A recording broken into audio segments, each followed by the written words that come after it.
All right, I was going to go into a long spiel about Spotlight and realized I didn't have that in there, that functionality.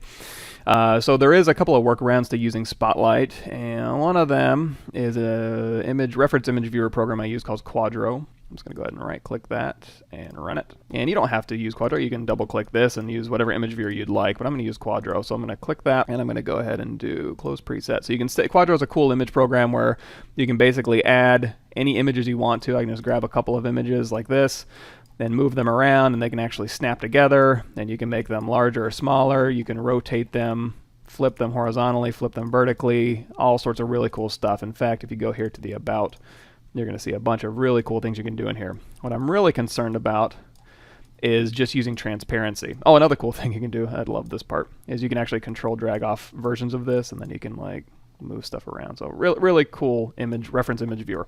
What I'm mostly concerned about is just using transparency and locking the image. So I'm going to make the image right here.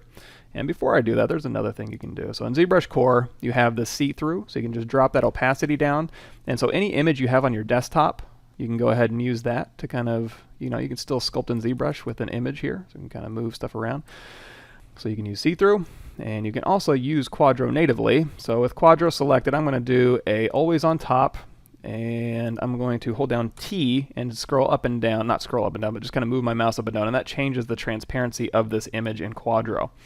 Then I'm going to click Kuadro, and we're going to do lock images so I don't accidentally click on them. And then I'm going to bring ZBrush back. And now with Kuadro locked there, I can actually use Kuadro. I've still got see-through at 66. Let's put see-through at 0.